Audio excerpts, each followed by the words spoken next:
Committee Room 2, sound.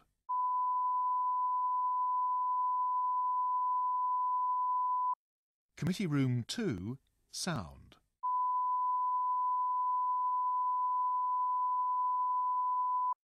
Committee Room 2, sound.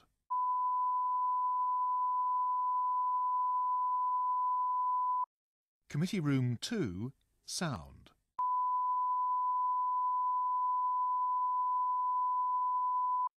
Committee Room 2, sound.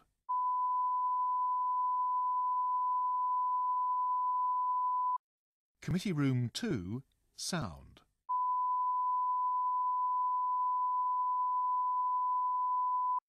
Committee Room 2, sound.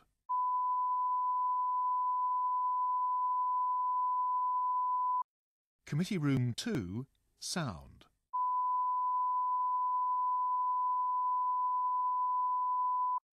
Committee Room 2, sound.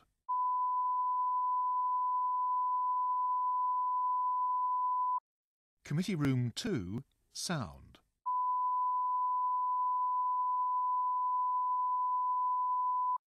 Committee Room 2, sound.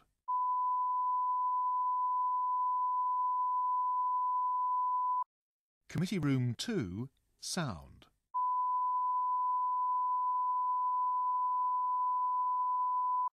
Committee Room 2, sound.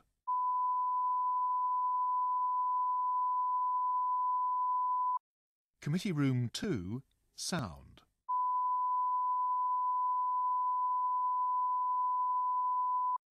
Committee Room 2, sound.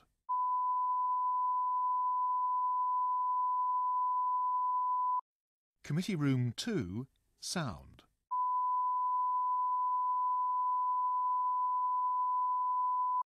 Committee Room 2, sound.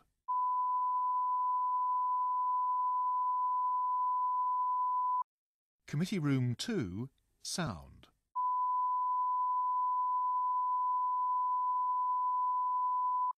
Committee Room 2, sound.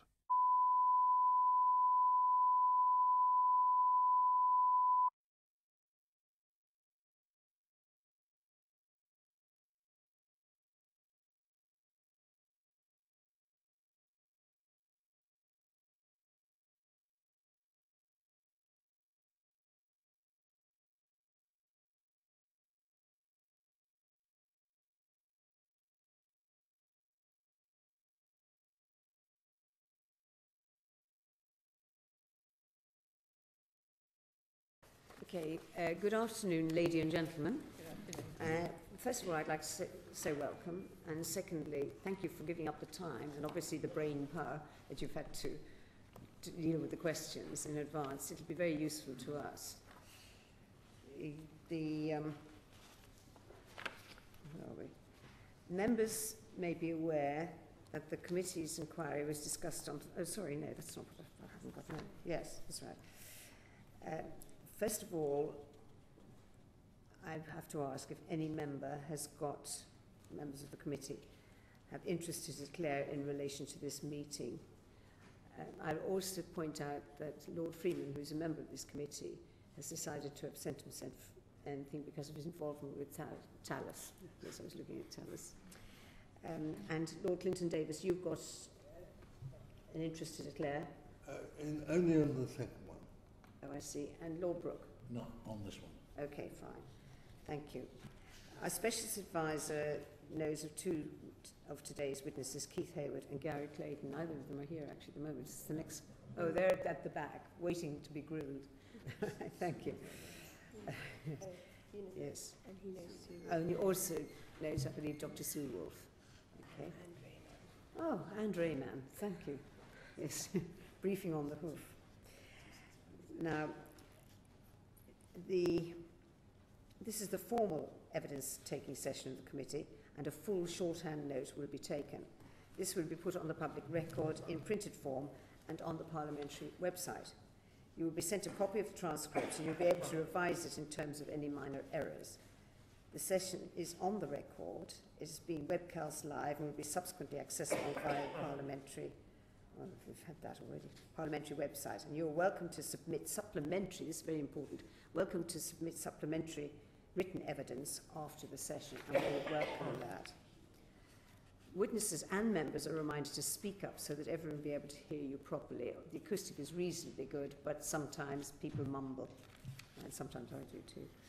No, don't need that. Would you like to make a brief opening remarks? And we go from the left.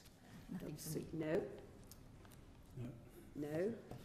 No, Mr. Mann. Now, can you actually, for the record, say who you are? That's what I should have asked. Dr. Sue Wolfe, I'm project manager with a company called Callanens Associates Limited and its sister company Ursula Agriculture, and I'm also here representing the Trade Association for Small UAS, RPAS UK, and two other user groups from the Remote Sensing and Photogrammetry Society and the National Centre for Precision Agriculture at Harper Adams University. Thank you. Mr. Watson. My name is Neil Watson. I'm the Cival RPAS campaign lead for Thales UK, based at Crawley, really looking at the civil and commercial viability of RPAS operations, primarily beyond line of sight, so really looking at the larger, above 150 kilogram class of UAV in the civil domain. Right, and Mr. Mann. My name is Ray Mann. I'm the owner and managing director of West Wales Airport. West Wales Airport established the National Aeronautical Centre along with Newquay Airport in Cornwall. We've been flying unmanned systems there since 2004, so we're the most established centre anywhere in Europe at the moment for flying unmanned systems, particularly beyond visual line of sight. Thank you very much. Just before I ask the question, can I just clarify with Dr. Wolfe? You said that you represent the small RPAS. Now, small and big. Big is over 150 kilograms? That's right, yes. And so everything under 150 is you? Yes, Right. but more at the smaller end from there, generally 20 kilograms. And I see. So there isn't much between 20 and 150? I see, that's interesting, thank you. Right, well, you've got a copy of the questions, and I'm asking the first one. Has the European Commission's communication on the civil use of RPAS identified the main issues around the use of RPAS in Europe? Safety or authorizations, privacy and data protection, security of control, liability and insurance, and EU-funded research and development. Now, who would like to start? Right, Mr. Mann. A simple question to that is no. Particularly when we look at safety authorization and privacy and data protection. I think everybody is aware of the roadmap that's been produced by Europe. And it covers all eventualities, but it doesn't really address what would be safety authorization, because it struggles to address what type of technology we are likely to use to ensure that that safety is achieved. So there are a lot of shortfalls in their current proposals. Yes, I see. And would you agree with that, Mr. Watson? Yeah, it's a mixed bag, really. I think it's a very good definition of the problem space. I think it complements the airspace integration roadmap, which was actually produced by the European Commission back in 2012. So it's a kind of an update, sort of executive summary of the position we're in. But as Ray says, it raises an awful lot more questions than answers.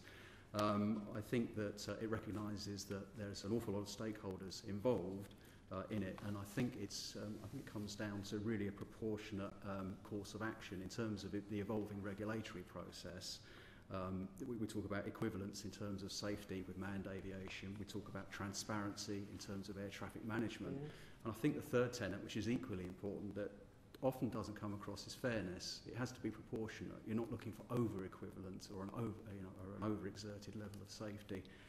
So I think it's good. It just needs some caveats, I think, in some of the areas that it actually addresses. Can I just ask you to expand a bit further about fairness? Yeah. Because are you suggesting that the larger aircraft, manned aircraft, are dealt with Yes, lawfare. yes. Yeah, Yes, that probably is what I you're think going to say. it's not a one size fits all, to coin a phrase, you know. Yes, And quite. as Sue was saying, that you know that the 20 kilogram problem space is somewhat different to the larger, more strategic assets that we're actually looking at. I think we just need to be careful that regulation is proportionate and is directed, you know, at the right level to the right community. Right, Dr. Wolf. I would agree with Neil. I would say, though, that there is likely to be a change in the way regulation goes forward in terms of not on the basis of a size limit, but on the basis of risk and operation. Whilst in principle that's fine, and it does actually help to define the level of risk. Within the small UAS community, there has been a long tradition of working at a national level with the Civil Aviation Authority. And there's a great rapport there, and I think because of that, the UK as it stands at the moment does have some advantage compared with other countries because of that great working relationship. So I think the concern of the small UAS community is where that regulation is going to be in the future. Is there still going to be that relationship at a national level? And we would certainly want that to happen.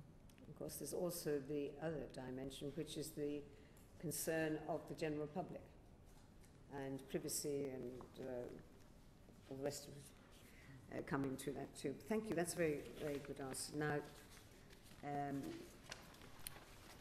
who's the next one? Lord Cotter.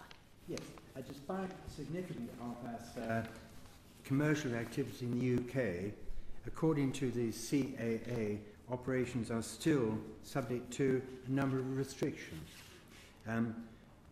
What would you say are the key technologies that will allow relaxation of these constraints?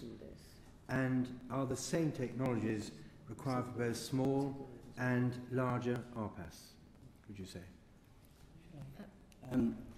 The constraints are specific at the moment in that there are limitations to the use of small systems under 20 kilos in terms of the area in which you would operate.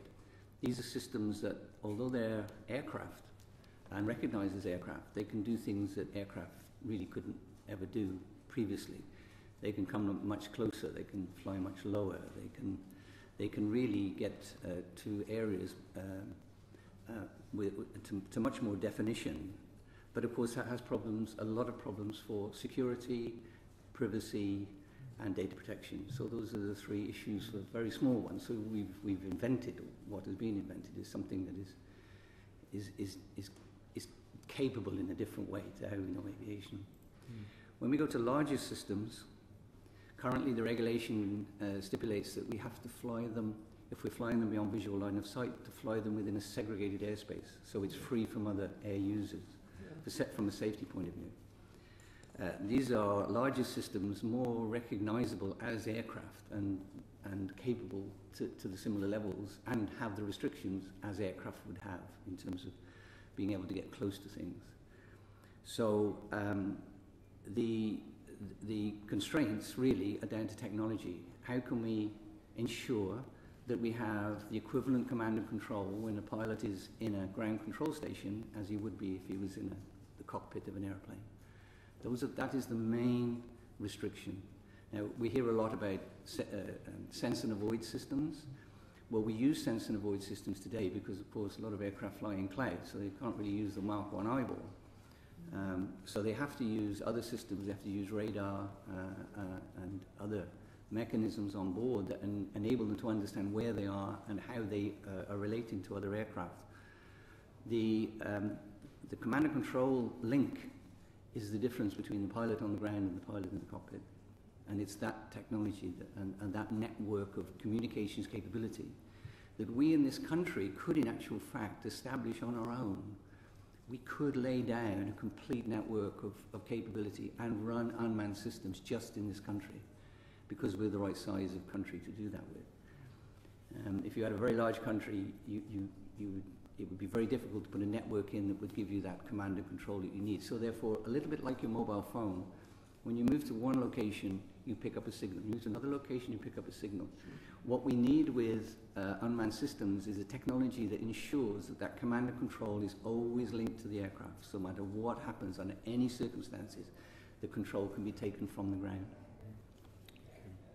That's a very interesting concept. Have you sort of pursued the thought of us being independent and doing it, and in view of the fact that we're a European Union Select Committee and we're just doing scrutiny from the point of view of regulation, etc., which is likely to come from and has come from the European Union? I mean, I don't think that's feasible, is it? Well, currently, it's not 2016, so therefore Europe hasn't taken everything away from us. In 2016, we lose the control of under 150 kilos. However, if we look closely at the capability of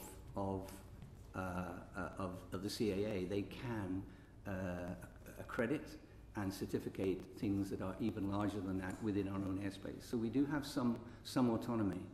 And really the secret is this, and I read somewhere the other day, and I think it maybe something came out of this hearing, these hearings, is that the value of the industry for systems that can fly beyond visual line of sight is £100 billion a year. So when you consider that as a goal, if you like, for UK PLC, I am sorely tempted to look to our own aerospace industry and to our own capabilities in this country, both regulatory and technically, to be able to achieve this and to export this to the rest of the world. So the opportunity is there. Interesting point. Yes. Lord Clinton Davis. Oh, sorry, does anybody around there? Yes, you wanted to. On this, yes. I mean, we have a European Union country which is extraordinarily close to us, not France, but the Republic of Ireland. Are you saying that you believe we could run a command and control system in the UK which would in fact prevent a small RPAS going into Ireland? Yes. Command and control is not just the command and control for the systems themselves, to be able to fly them and operate them, but is to be able to control them. Now, one of the things that we need with security, and we have this currently with manned aircraft, we know what they are, we know where they are, and we know who's operating them. Yes, but aren't we talking about systems, though, now, the smaller recreational ones, where people will not know who the controller is and what their intentions are? Can you argue the case that they could be controlled, those individuals? Well, if you wanted to go to Ireland with a very small, under 20 kilos RPAS, I don't think you'd reach it. It's simply not large enough. Yeah, but you could With actually technology.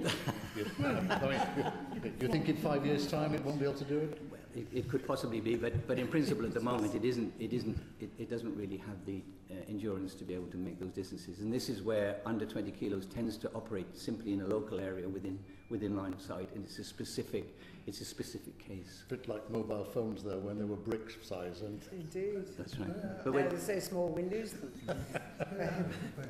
Yes. Okay. About this, presumably you have meetings with the European representative of the European Union. Who is that, and how often do the meetings take place? We at the West Wales Airport and the NAC tend not to engage ourselves too much at the moment with work that's being carried out by Europe, basically because we are a facility for the development of systems and not operators of systems themselves. I'm not sure whether, Neil, perhaps you could answer that. Yeah, in terms of European engagement, I guess there are a couple of imperatives and large programs that are looking at the integration of RPAS. So CESAR is a good example. So from an air traffic management perspective, they're looking at harmonising a set of rules that will enable RPAS to be accommodated within the next generation of the ATM infrastructure. Because, as you know, in terms of capacity, efficiency, safety, and environmental footprint, there are a set of objectives that Europe are actually aspiring to meet. The really good thing about a programme such as CESAR is that they have woken up to the presence and the importance of RPAS as a viable airspace user. So it's being accommodated in the next phase of CESAR, which is called Horizon 2020, which will run obviously for the next 5 years. And so they are looking at it, in terms of how does an air traffic controller deal with an RPAS? What are its fundamental differences in terms of its operating characteristics? And there are some good things that predictability is a key positive, if you like, for RPAS compared to manned aviation. If something goes wrong, there's a set of pre-programmed responses that an RPAS will take. Now, air traffic controllers like predictability. So Cesar is one example of a European. The other is from the regulatory perspective. Obviously, is the work that we're doing with the European regulator, EASA, through industry participation in the EuroK working groups. EuroK is the organisation responsible for developing standards and procedures that feed up into EASA. And they are now planning on working with JARUS, who I know there's been a lot of discussion about JARUS in preceding hearings, but they're obviously a regulatory body, and I think now that EASA have, the new constructs of EASA will actually engender more harmonisation. We'll be coming to that question. Yeah, sort of jumping the gun. Okay. Right. Now, any more questions from members on that one? No. Right, thank you. Lord Clinton Davis. Can I ask a question about the arrangements, the regulatory arrangements between the European Aviation Safety Agency and the Joint Authorities for Rulemaking on unmanned systems? Do you think there's a sufficient delineation of responsibility as far as the two are concerned?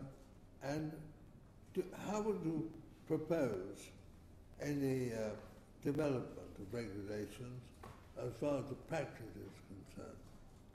I do wonder whether EASA has got more interest in how things work, and JARUS has more interest in how it should be regulated.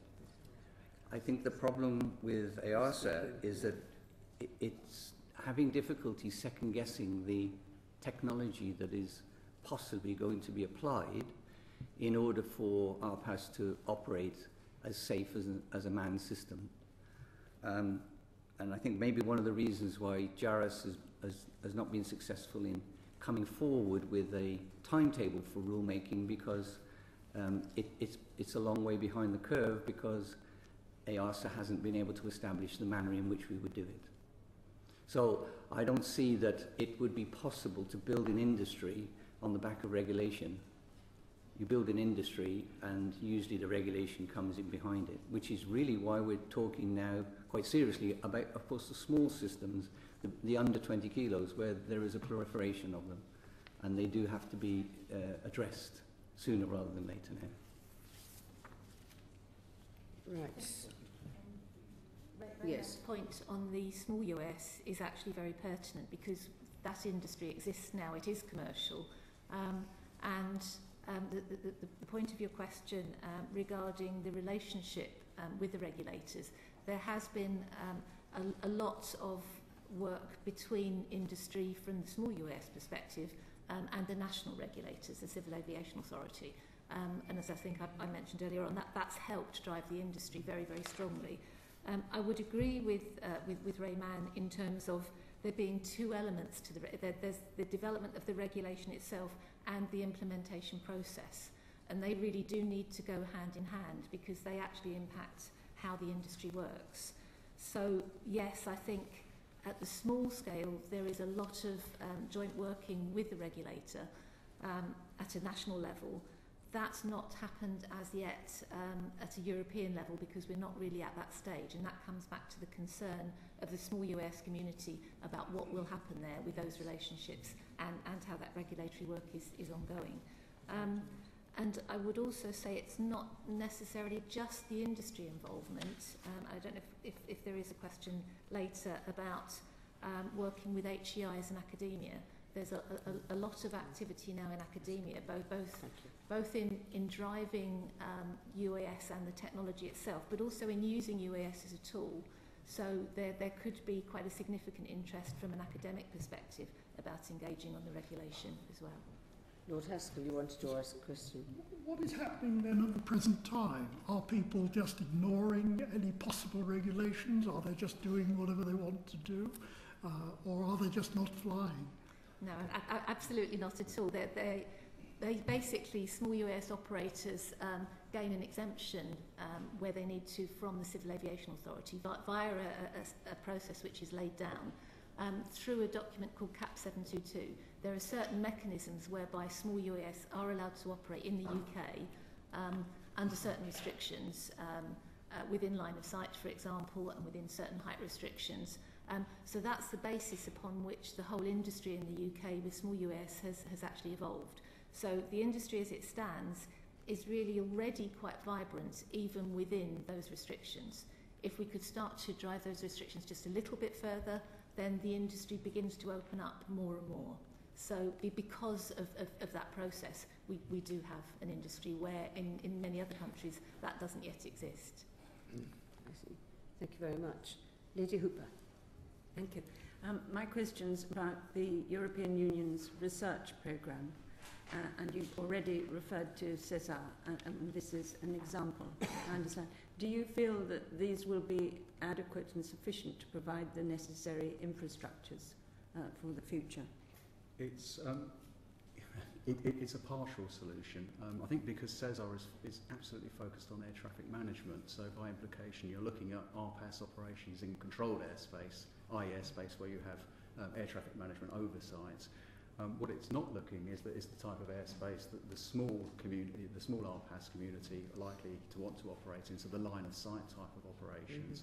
So for interests of myself, it's a huge interest, because I think in terms of the baby steps that we need to take to actually achieve full airspace integration, I think to move from operations in segregated airspace, where we are at the moment, the next step has to be to actually then take the operational envelope into controlled airspace, because then you can rely on NATS, as it is in the UK, to provide the necessary separation assurance to complement the onboard detect and avoid systems that Ray was actually referring to earlier on. So CESAR's really useful programme. It's embracing RPAS. There are work packages now that at this moment are actually being defined for the start of Horizon 2020, which will kick off next year. So they are addressing it, with a proper, robust sort of approach, but it is only a partial solution for the larger type of air vehicles that will operate in controlled airspace.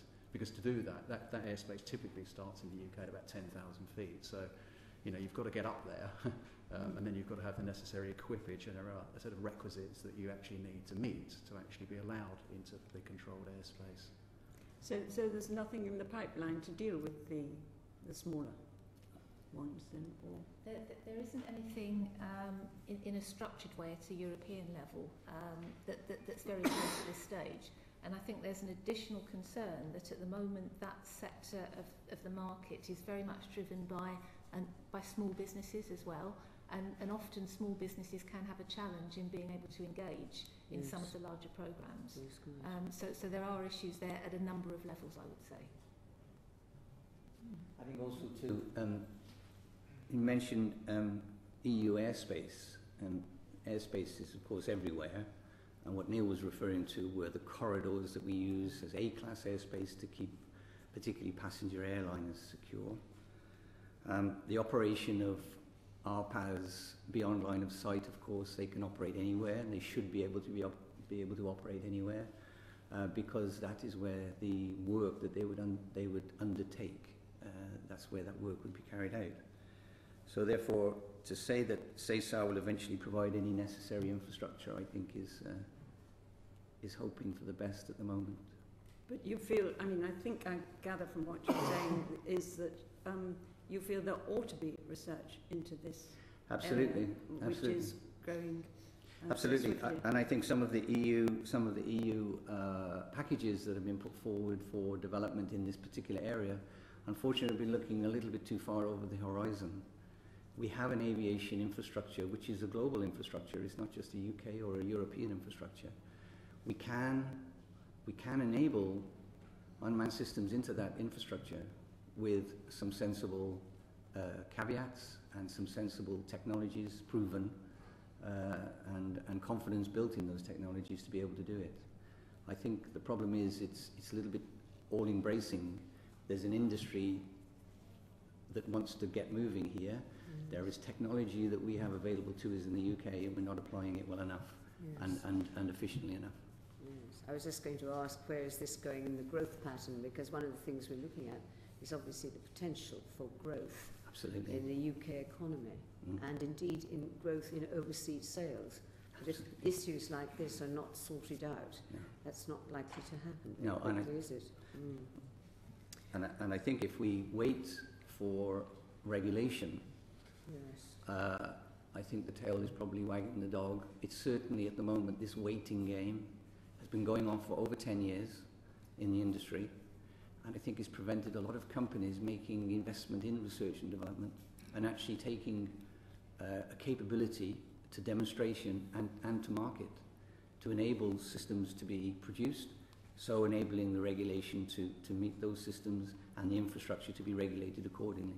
But looking at the industry as a whole and beyond the EU, I mean, the events in the US haven't helped, have they? No, so not at it's all. a bit of a difficult one. No. Yes. Right, thank you. Lord Brooke. To come back to RPAS and the fears, and this is about the small ones too primarily, about the fears about invasions of privacy and the potential physical threat to people and property. We opened up with some conversations on sense and avoid. Could this apply down the line to the smaller ones? The issue of tracing who is controlling particularly the smaller ones. Have you any ideas on how that could be tackled? CAA are well removed at the moment from those individuals. Indeed, everybody's well removed from those individuals. Generally, we would like to have any suggestions you might put to us about areas that we should be looking at. I think that certainly the concern of, if you like, what I would maybe call the new hobbyist community, so those operators that really don't consider an RPAS as an aircraft are, as you say, of the biggest concern, and it's particularly of concern to the small US community, which is currently commercial, because, as you said, looking at the situation in the US, it could have a severe impact on that business base of all of the industry which is currently in operation. So I think it's of concern to the industry as a whole to make sure that we maintain that professionalism and, as you say, a way of being able to police operations which impact on privacy. It's very difficult, I think, to look to see what could be done to prevent that, because obviously any operator, it's difficult to physically prevent somebody operating at UAS in that manner. But I think maybe there are two things that we could look at which maybe would make it, or begin to make a difference. There's been reference already this evening to not knowing who's controlling an RPAS. I think if there was some mechanism to be able to at least have some sort of point of sale record, some sort of license, and not just now to commercial UAS, but to UAS across the board, then that gives there is data there. There's some information that could be used, so that there's some form of license for all users. And I think if we compare with other operations, simply driving a car or traditional operations where there's an obvious deterrent, where you know that there's an element of, there's a good chance of prosecution if you don't obey whatever the order is, in this case the air navigation order. So if there's a much higher emphasis on prosecuting those operators who actually do contravene the air navigation order, and there's a very high level of communication of that, then I think that begins to form more of a deterrent to those operators who may well be looking otherwise to break the air navigation order because they feel that there will be no prosecution. But that will be resource intensive, so I think that has to be borne in mind, that it will require additional resource to do that. Have you If I got could add to that. Yes. I spoke earlier about the potential for a network of communications in this country. The network of communications would be helping the operator of the system, irrespective of its size, but it would also be monitoring its use. So therefore, that monitoring means that we do know where they are, we do know what they're doing, we do know who's operating it. I think if we took a soft approach currently to what is now an issue that's could potentially grow out of control, I think we could be too late before something quite serious happens. Yes, I was actually thinking of bolting the stable door after the horses. Rather. Yes, quite. The fact is, how would we separate such a scheme from the hobbyists, from the model airplane people? Well, because they have been allowed to run free for so long. Yeah. And to try and get them back into the box, mixing metaphors madly. But it's impossible, because even when you buy these things, it doesn't say anything about what care should be taken or anything. No, no. I think there are, in terms of the hobbyist market, there are two hobbyist markets. There's, if you like, the more traditional hobbyist market, which will be regulated at a level by BMFA. And that's the level of operation where the CAA currently is seeing as quite a low risk, because they are, if you like, professional hobbyists. They have a lot of experience. So I think a lot of the sales are in that market, that sector of the market, which is a relatively low risk. So I think to focus on that, the new hobbyist is absolutely critical. And yes, there are a lot of aircraft which are in use at the moment, but the longer we leave it before we do something, the more serious that situation is going to become. Also, we have to consider, of course, it's an aircraft. It's not just an aircraft. It's actually got what they call a payload, and the payload is invariably a camera, so then the camera becomes as equally as important to regulate from a privacy and data protection point of view as does the safety of the flying system itself. So you've got two issues that we've got to address. On the last point, if I may, did you want to come in? Sorry, no, absolutely.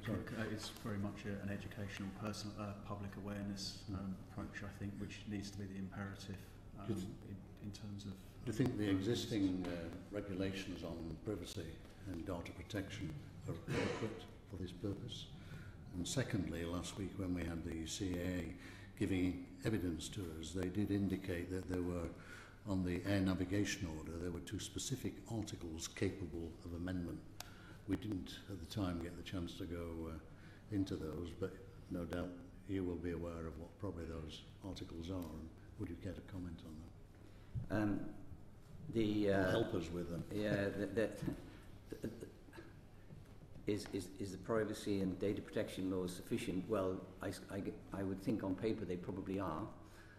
Whether we could get them to apply to the hobbyists and the people that can buy these flat pack for £500 for Christmas is going to be quite another thing, and I do wonder whether they would even address the fact that those laws exist. My biggest concern is having the laws in place, both from a safety point of view and from a data protection point of view. How are we going to police that?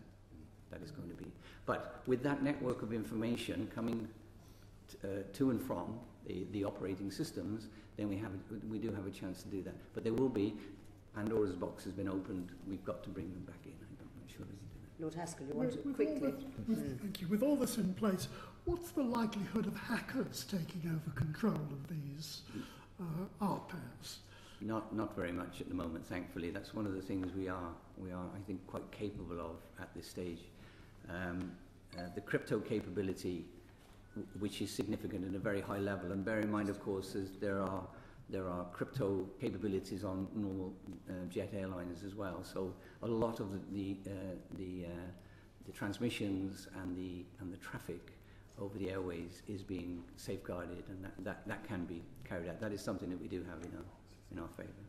I think on the larger sort of the online site operations, I think, obviously, military platforms will use encrypted data links, so they'll have those secure, that secure data link, whether it be for command and control or for dissemination of sensor product. But I think it's an interesting, and it is I think it is a conundrum for the future, that as the window of operations for civil RPAS extends, you're going to have to look at the integrity of that data link, because yes, at the moment they're battery powered, they have limited endurance, and line of sight is as far as they go.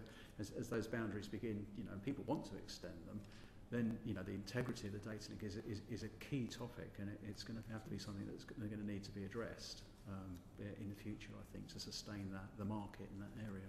and it isn't the only key topic. No, It it's seems to be full of these sort of challenges. Look, I'm afraid we're going to have a division very shortly, which means that we will be absent for about 12 minutes, I think. When the division occurs, you won't be able to think for the noise, so we're going to try and get through as much as we can. The Minister's actually speaking at the moment, but after this there'll probably be a division. So I just wanted to warn you that it's all going to come. Now, Lord Fern. Isn't it Lord Fern? Madam Chairman, Yes, the UK has a significant but underused resource in the West Wales Airport and the National Aeronautical Centre. How could this facility and other resources such as higher education institutions be used to encourage more UK RPAS manufacturers? It is significant. It is not completely under-resourced or underutilised, but it struggles to send out the message that it is available for use. One of the things that seems to be happening in the industry is there's a focus of attention on the whole system, and not very much attention paid to the individual subsystems that enable the whole system to operate. I'm talking about things like ground control stations, command and control capabilities, and other navigation potential for, and even the network that controls these things is another instance. We do find at the NAC ourselves in a situation where we've created it, and they will come, but we're still waiting for them to come. But they are moving slowly. There is beginning to become some recognition, and in a way, one would think, well, if we create regulation, then that is a focus, if you like, to the requirements for technology.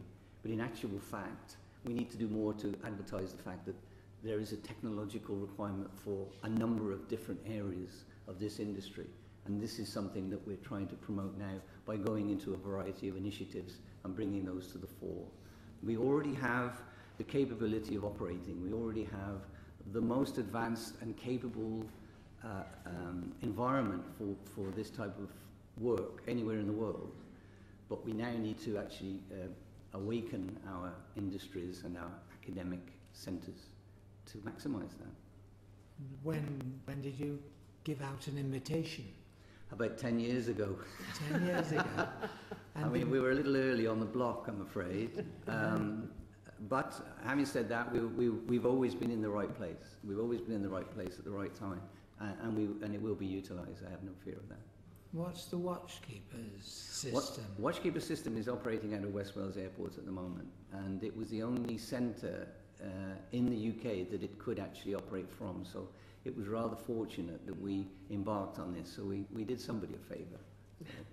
And created jobs, I hope. And we've created a lot of jobs, and we've also introduced an awful lot of money into the local economy every year from a standing start. So there's a long way to go with this area.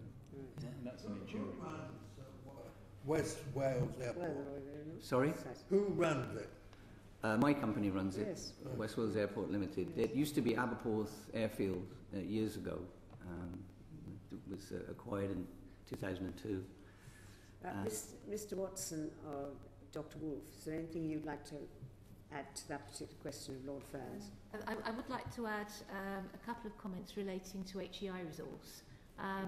I think the HEI resource in the UK has a huge amount to add here, and there is a lot of research ongoing at the moment. But particularly from the perspective of small UAS, there is a lot more that could be done. And this really comes back to the availability of research funding looking at the small scale. So the issues we referred to earlier on, that some of the larger Horizon 2020 programmes are probably more geared to the large end. So there is currently a small UAS consortium which is pulling together a project to look at some of these key issues. But again, there is quite a strong limit to the resources that are available to bid into for consortia like that to be able to move forward. Thank you. Lord Fair, is there anything else you wanted to ask? No. Except that I don't get the industry being involved at all, by the sound of it, from the actual technical knowledge that's going on. Does that fit fed all the time? No, there is a lot of involvement with small companies, and I think there is also the challenge of the business model of how small operators can work together with academia and the end user, and I think that in part is all part of development and R&D programs that need to go forward, looking at the business model as well as the technology. So it is operating at a level, but there's a lot more could be done. Mr. Watson, you wanted to add something? Really, just to add to what Sue said, that in terms of the business model, I think that governs the pace as well on the larger communities. So, as the regulatory frameworks are established and become institutionalised, confidence grows, and you reach that sort of market takeoff, then the next stage is going to have to be to actually to trial the capabilities, and I think hopefully then in terms of capacity and utilisation, you'll see things change within the next couple of years. And finally, Mr. Mann, you want to come in? Yes, just finally, if I may. One of the things, of course, that is driving this is the marketplace for their use. Yes. I still think, to some degree, there's a little reluctance on the part of industry to recognise that there's really a marketplace out there. And so we have quite a large job to do. We have to ensure that we can enable them to operate, that we can give them the best possible accommodation, and that we can demonstrate to them where that marketplace is and to some degree how they could reach that marketplace. Even the company now that is supposed to be the equivalent to an airport operator has now had to produce its own roadmap for unmanned systems to reach certification and to be put to work in a marketplace that does exist. Thank you. Now, a final question to you is Lord Wilson's. We'll try and get it in before the question. I'll do it quite quickly. A possible limitation, that's radio spectrum. It's been suggested to us, particularly by the Royal Aeronautical Society, that this is a potential problem. Now, A, is it, and B, if it is it the sort of thing that can be dealt with at a national level, or should it be European, or should it be international? I think it's where you start. I think we should really be starting within this country. We have such capability within ourselves. I can't answer on behalf of Ofcom with regards to what is actually available and how much the spectrum is squeezed by things like mobile telephones and so on. But I think that there are certainly ways of operating that will enable us to have the links, the radio links secure, and to have those links repeat themselves within a network which could be the whole of the UK. So I think if we begin to worry about the availability of spectrum at this time, it is assuming that if there's only a small amount of spectrum available, then by definition we have the potential for security breaches of that spectrum and interference with that spectrum, whether it's accidental or otherwise. But I think it really comes down to how we look to the command and control capability, which is, I keep mentioning this because it's actually a subject matter. You could throw it towards a university or a private company, but it is something that people can bring to the fore. And there is technology out there that is capable today. Sorry, could I just follow up a moment? Are you suggesting that you don't think there is a limitation on spectrum, or you just don't know? I'm not absolutely certain, but my best guess from where I sit at the moment, which is limited, as I say, I don't have that much detail with regards to spectrum availability, but I do know that we have enough to work with, and I think if we use it successfully, we can do this. We're squeezing spectrum all the time. We're doing it in manned aviation. We're doing it with radar and so on and so on. So there's a lot of people have got to play. Could you actually give us additional evidence on that? Could you write us a note about it? That would be wonderful. Thank you. Has spectrum been allocated? Sorry? Has spectrum been allocated? Yeah. Yes. It's the World Radio Conference, which is the real decision-making forum for spectrum, and they have actually allocated for terrestrial spectrum. There has been some spectrum allocated. I think there's a huge debate now on how best to utilise that. And also the other thing is for spaceborne operations, they're looking at satellite comms, and there's now a huge debate in terms of, and I think those are two key agenda topics for the next World Radio Conference. Trouble is, it's 2015, so it's they're periodic. 15 months away. Expediency probably needs to be looked at. I would Dr. concur Walker. with Neil that it's essential to go via the World Radio Conference, because if we're going to be operating between countries, then really simply looking internally is not going to be sufficient. Well, thank you very much. Now, are there any other points by members? No? And any questions that you'd like, you think we should have asked you that we haven't? Gaps in our knowledge. But if you think of things that we really ought to know, we'd be very grateful if you could actually submit it as some written evidence. All right? Oh, Chairman, yes, Lord Brooke. it's probably Talis I'm seeking. Is there any way in which we can find the means of installing some technology in the machines which will now enable us right from the beginning to know when they're produced in the factory, by whom, and then in turn we'll know how we can trace them? Yes, I mean, it's degrees of sophistication, you know, in terms of how. But yes, I mean, and yes, and all parts will have, you know, are traceable. I mean, that's a requisite to achieve a certificate of airworthiness. So you'd need to be able to trace each component actually within an RPAS, to actually, you know, achieve a certificate of airworthiness as things stand at the moment. So yes, I don't know if you're looking for something more sophisticated than that, but that. Well, if we can chip $6 million and try to trace who owns them, a relatively small number of these, one would have thought technology could have been developed so that something could be embedded in them that could not be taken out easily. Is anybody working on that? I'll take that away, and perhaps I could get back to you on that. Thank you. Very grateful. Thank you. Lady Hooper, you said you wanted to Thank you. do that. You said, I think, that you were not in touch with anybody in the European Commission in this field. Are you in touch with other bodies or people who are in the field in other European Union countries? Is there any sort of meeting of minds about this? Do you have a forum to discuss? There's a lot of meeting of minds each year. I think it would be difficult to keep up with all of the conferencing that's going on with RPAS at the moment throughout Europe. I think the problem is that for the past few years we've been rather talking to our naval to some degree. It's seized up. There's nothing much new to say, and I think I know Jerry Corbett from the CAA was giving evidence previously, and he now says this is as much as I can tell you at the moment, because nobody is bringing anything to the CAA. Nobody is actually offering anything to the CAA for certification, and yet they are quite prepared to receive systems for certification. And nowhere in the world has any civil aviation authority ever received any system for certification.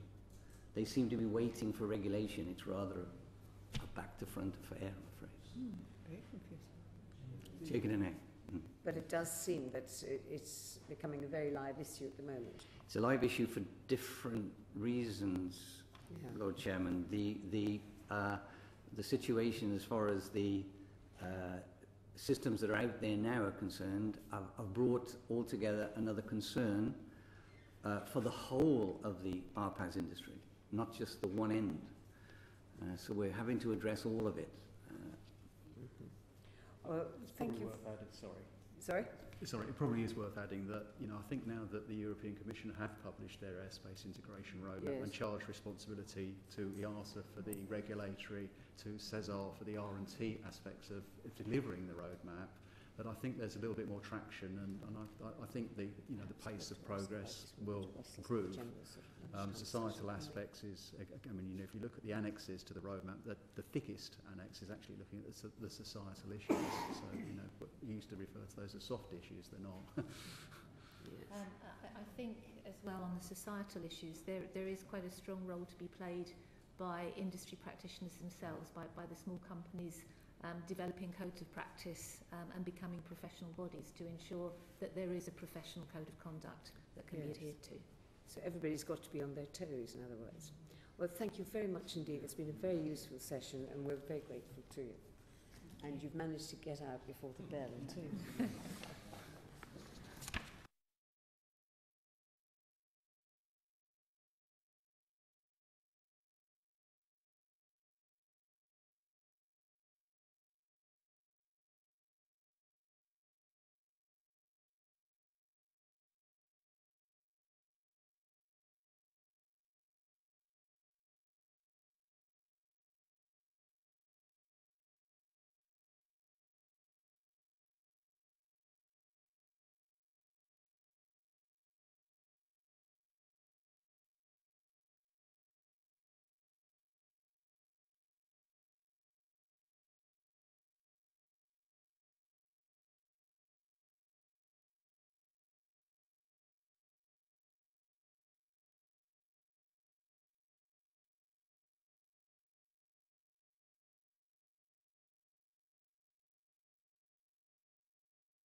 You have all three of you been here for the last session?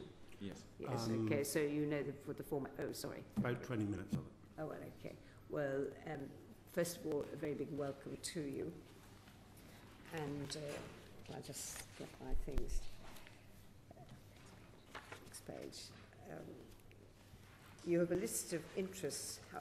Do they have a list of interests completed by the youth? No, you will have, yes. This is a formal evidence-taking session of the committee, and a full shorthand note will be taken. This will be put on the public record in printed form and on the parliamentary website. You'll be sent a copy of the transcript, and you'll be able to revise it in terms of minor errors. The session is on the record, it's being webcast. You're welcome to submit written supplementary evidence after this session, and we do value that because sometimes things come up which surprise us and then need a bit of amplification. Witnesses and members again are reminded to speak up so that everyone will be able to hear you all properly. Does that mean it's... Oh. Right, and then the last thing is we'll be able to, the brief opening remarks. You were here when I warned you that this was going to happen, and to be 12 minutes, and we'll be back. And I'm sorry about that.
Incoming message.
apologies for that, but it's one of the hazards of coming to the Houses of Parliament to give written evidence. Right, sorry, I must get my act together. Right, now I'm asking the first question.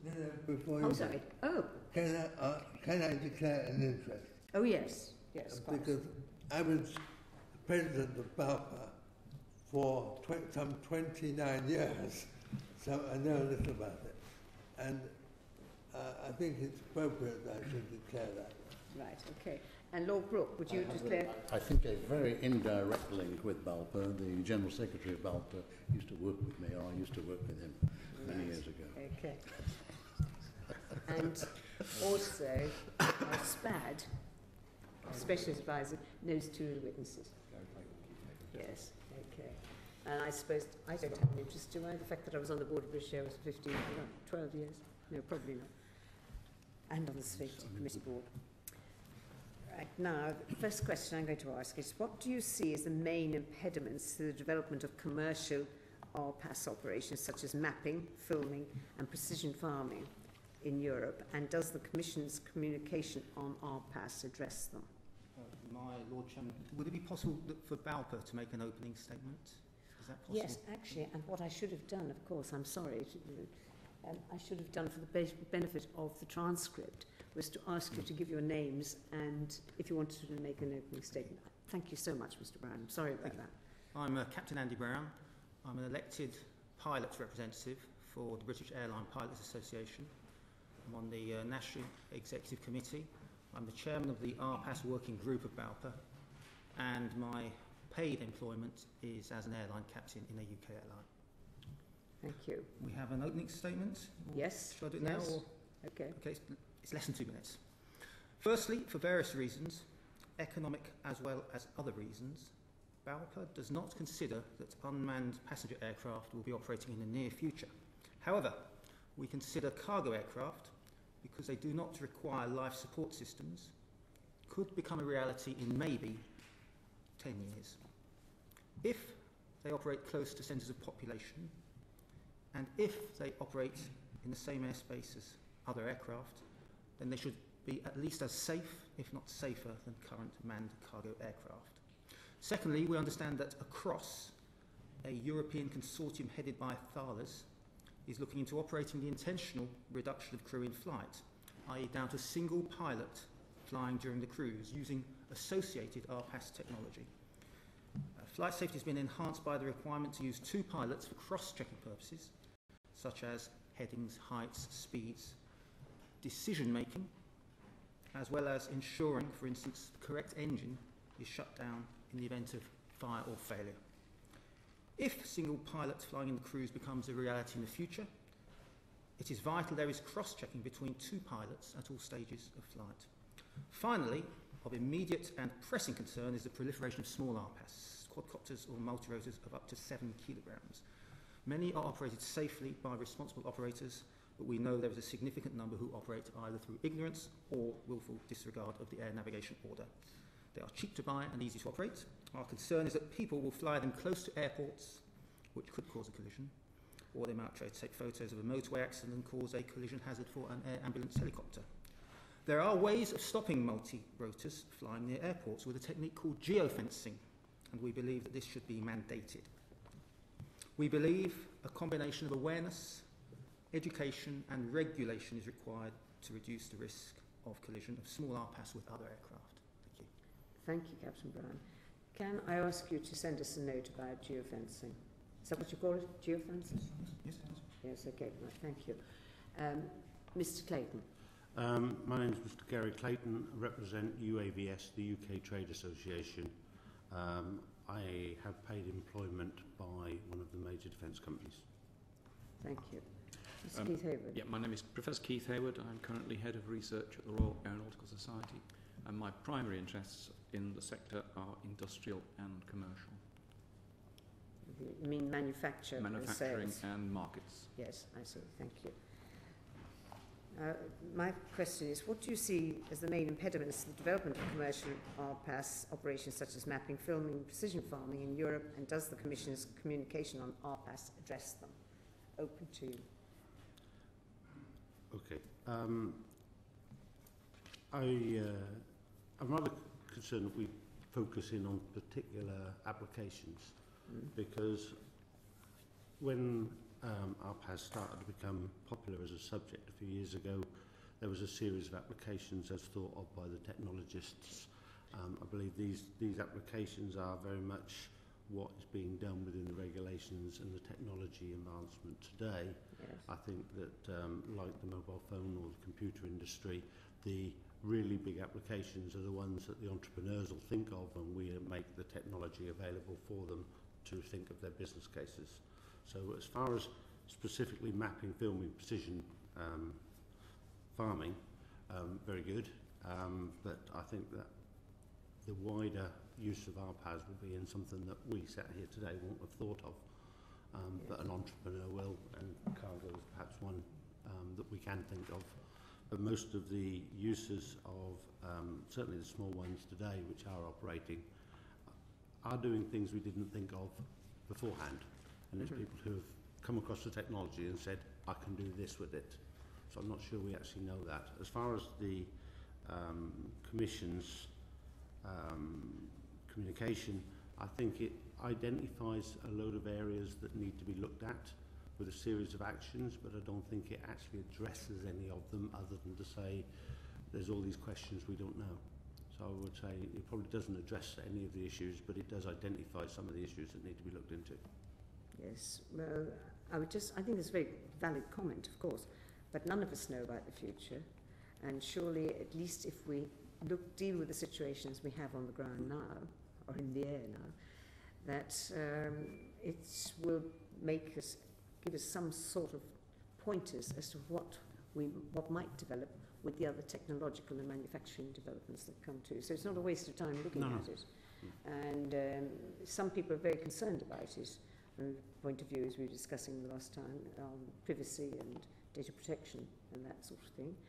And as a result, we also, this committee, which is solely to scrutinise incoming message, directives, information from the Commission, and scrutinise to see if, in our view, it was appropriate or for the Commission to have a role, or whether it's something that we should deal with, and in turn to liaise with other member states on their views, so that all legislation coming from Europe is as good as can be, and also for giving information to our government on how we see it based on our scrutiny, so that they can adopt what necessarily they need to do when they talk to the Commission and the legislation becomes law.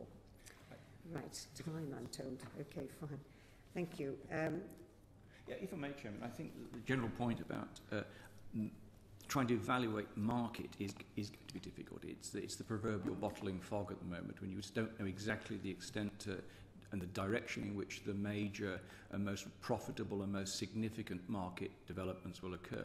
But to my mind, I think we'd have to think well beyond the small RPAS to think in terms of a real significant commercial breakthrough. When you have platforms capable of carrying significant payloads that will deal with all sorts of communication capabilities, sensor packages beyond simple photography.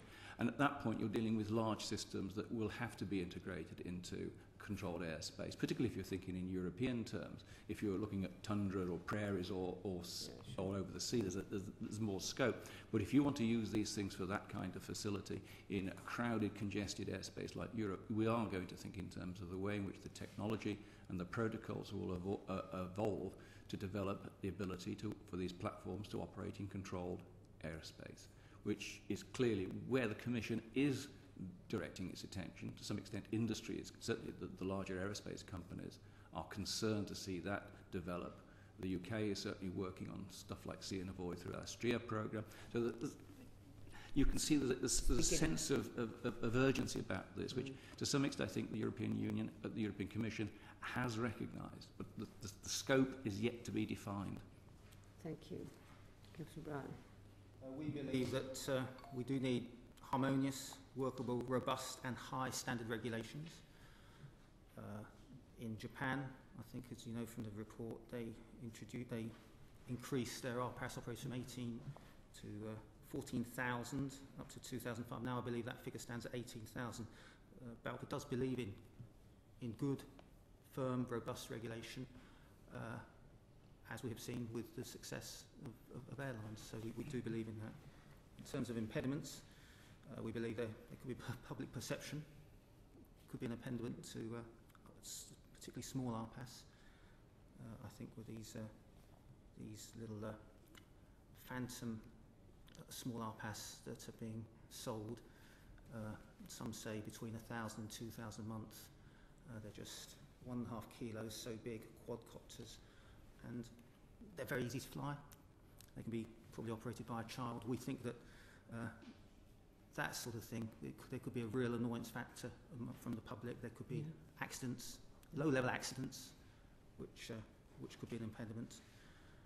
And of course, I think in previous discussion we've been discussing privacy, which goes without saying. Right, Lord Haskell. Thank you for your views on regulation. We're, of course, a European committee, so we're interested in the regulatory arrangements between EASA and the Joint Authorities for Rulemaking on Unmanned Systems, JARAS. Do you think that there is a clear delineation of responsibility? And is there involvement of the industry in the creation of these regulations?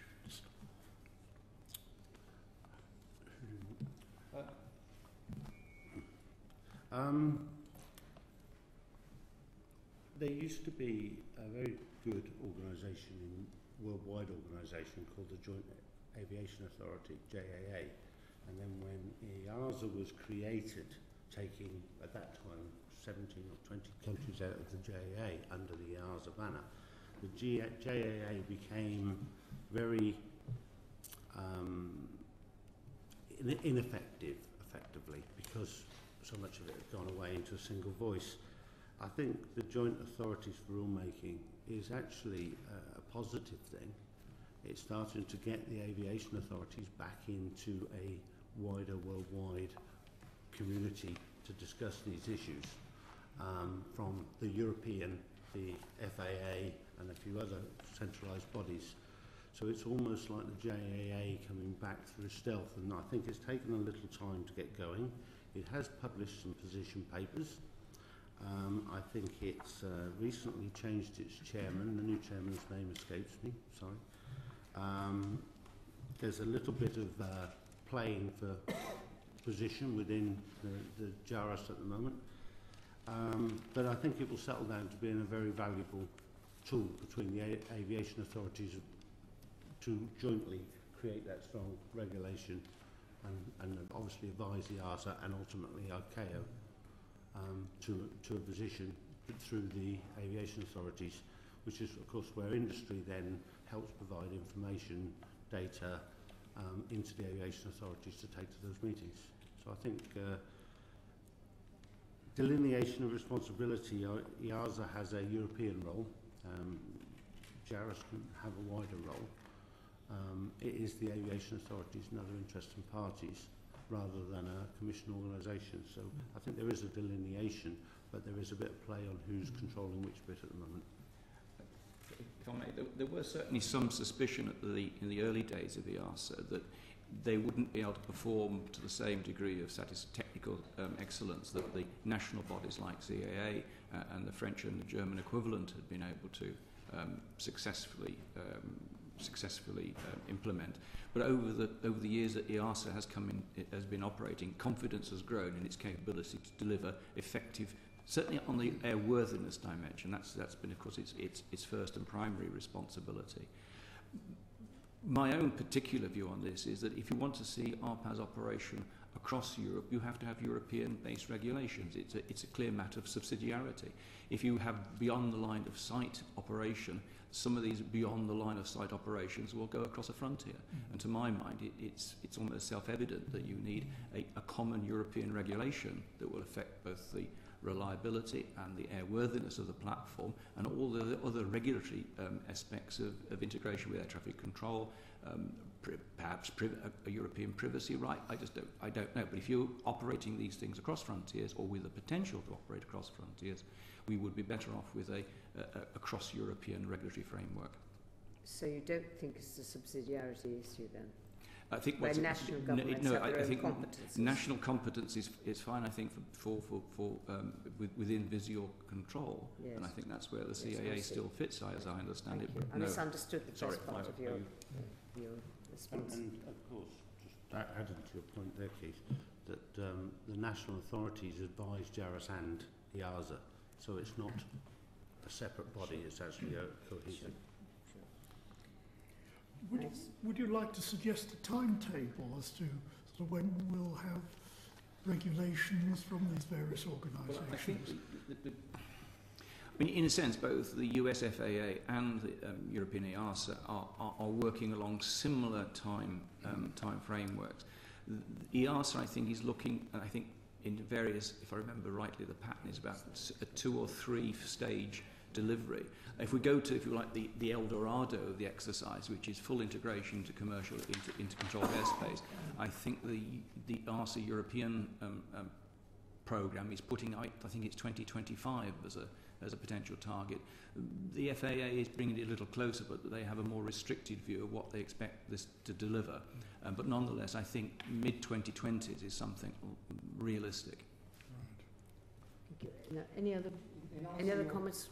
Yes. Yes. In answer to your first question, we had nothing to add really on that. For your second part of your question, how would you like to see industry involvement in the development of regulations work in practice?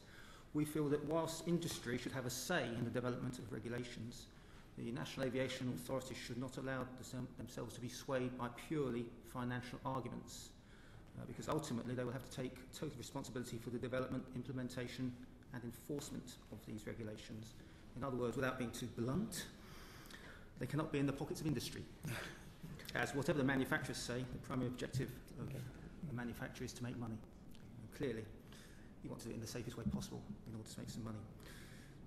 We also feel that RPAS is so new that stronger guidance in the early years is what is really required. Lord Brooke. Thank you, Lord Chairman. I'd pick up really on some of the contributions that have been made earlier in looking at the smaller RPAS. Do you see the growth in employment coming primarily from the smaller ones being used for novel applications and entrepreneurs thinking up something fresh each day? Or do you see them being used for small cargo operations, then larger cargo operations, and taking it to the ultimate as a solution to the perceived shortage of pilots for conventional aircraft operations, including the carriage of passengers, as ultimately being a possibility for our part? I'll give you the academics' classic argument. It's too early to tell. There is a sort of clear emergence of a division in the industry. You're perfectly right that there is already an innovative, vital, small RPAS community. But many of them are using off-the-shelf, out of Maplin purchases. Single camera, off it goes, taking photographs by newspapers or private individuals seeking to make a few pennies out of the results. There is a potential market for all sorts of things at this level. But I think most analysts suggest that you've got to wait for the more sophisticated multi-payload system to come on stream and to be proven and to be turned into a valid piece of equipment. And again, the amount of money being made by manufacturing is relatively trivial. The market forecast for the hardware out to 2023 is between 50 billion and $70 billion, which is trivial compared to the overall output of the aerospace industry. But then you have to think in terms of the multiplier effect of downstream use. And it's the people that will come along, oh, that's an interesting use for that technology. There's, well, I can see a particular application for this 150, relatively cheap, 150 kilogram platform. And if I play around with a sensor package, I can deliver this to a client. And it's that kind of a market opportunity which is really where the value is going to be delivered in this industry. But Mr. Brown did mention the growth in Japan in a relatively short space of time, and there must be some analysis of what the breakdown is between, I think, what CAA referred to them as A, B and C categories, with A being the very small ones and C being the larger ones. So there must be some information available to give some indication of what is happening at the moment, and that must give some pointers to the future. Going back to your question was about where's the growth coming from. At the moment, you've got to treat this market as two things at the moment. You've got the small ones that are within a line of sight because they provide the collision avoidance by the pilot being able to see the vehicle. There are moves to put more regulation into that market from the CAA, but also there's also moves to slowly expand that box through the experience being gained of responsible operators within that box.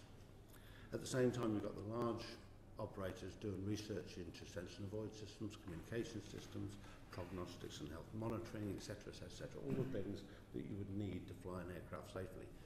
I think it's when they do that research and they get those systems and the CAA say you can fit them onto larger aircraft, then inevitably you get the miniaturization such that that can be used on ever smaller systems, which will then open the market for the small ones because they'll be able to carry that technology away from line of sight. But you need to almost to push the big systems in order to create the technology to allow the little systems to move out of that fixed box, and that's when the little systems will get their expansion, but I think the bigger systems will probably expand first.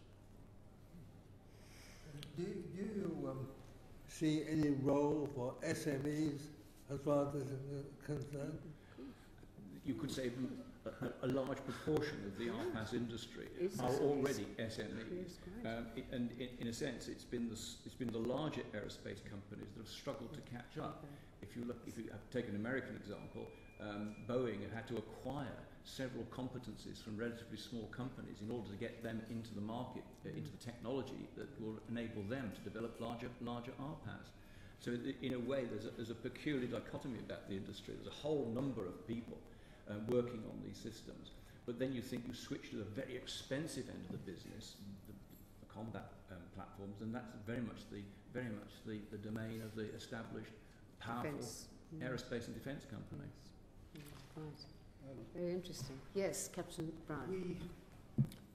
We believe that it's the miniaturisation of stability systems, GPS systems, navigation systems, and the technology in batteries, which has allowed far more capacity, electrical capacity, to be put into a smaller battery that has led to the success of small RPAS.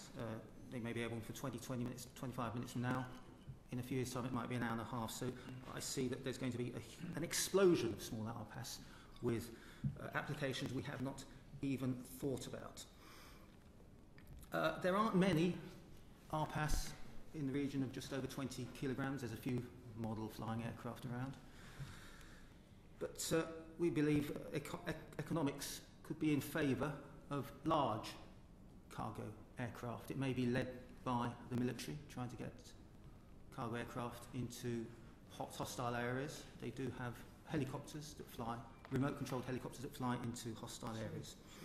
The thing about large cargo aircraft is that they need no pressurisation. That's a saving. There's no passengers to worry about.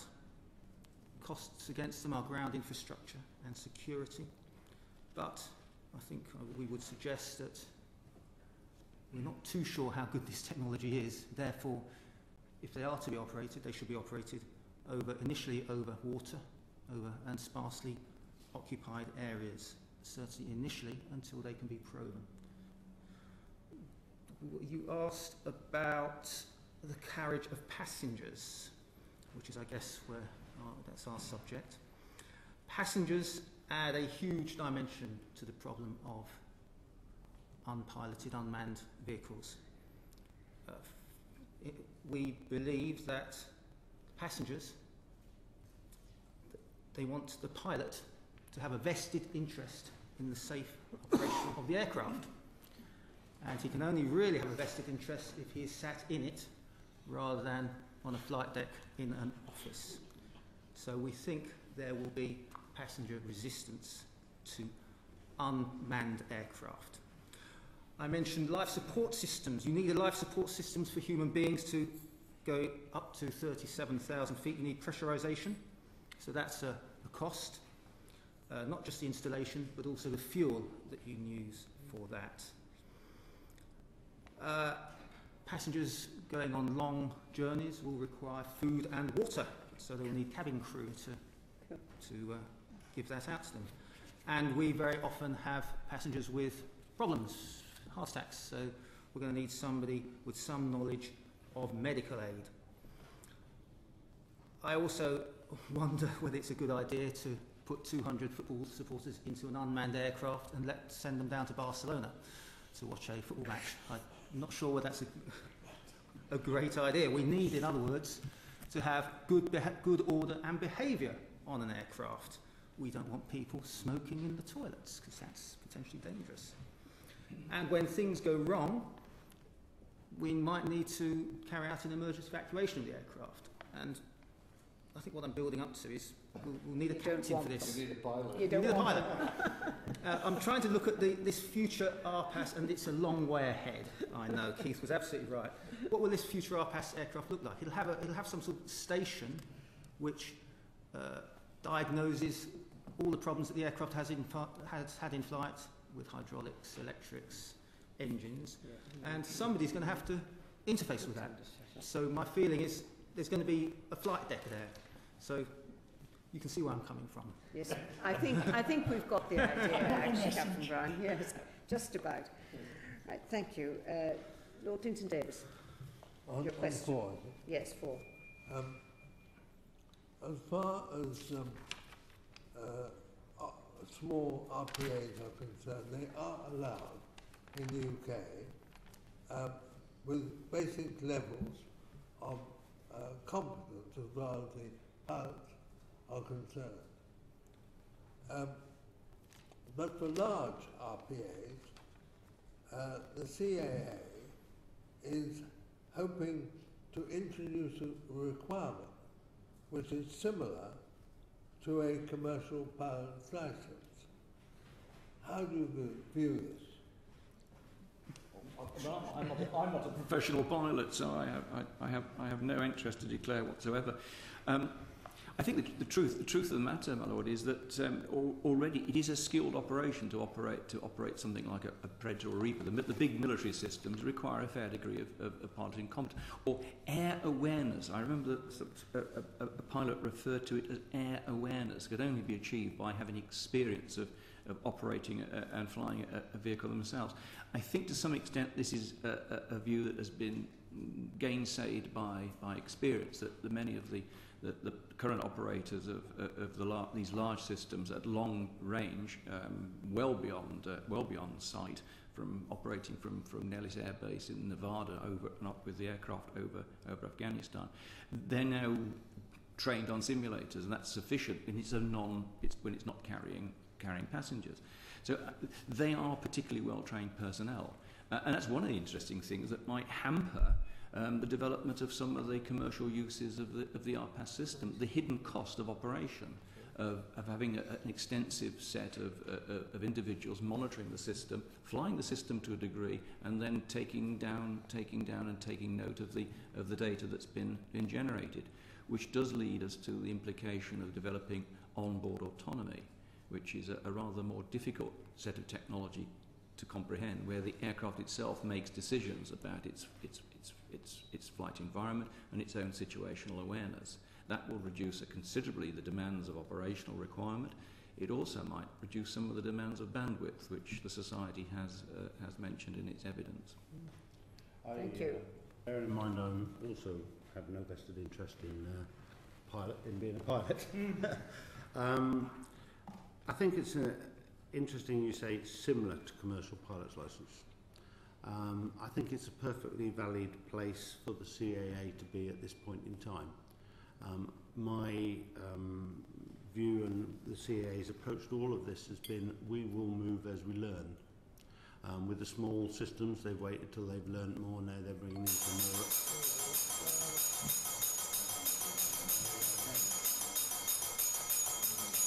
Cut off mid-sentence. I'm sorry, pardon? Yeah, but we can't hear because it doesn't actually allow us time to hear. So I'm afraid we're going to have to leave you for about another 12 minutes. I'm really sorry about this. I thought we might get through it. Please be patient.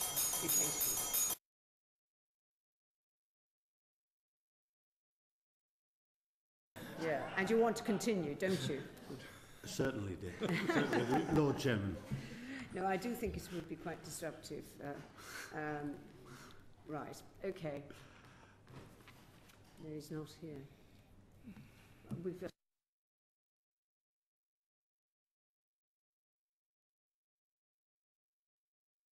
we'll ask, would it be a good idea to ask the question again?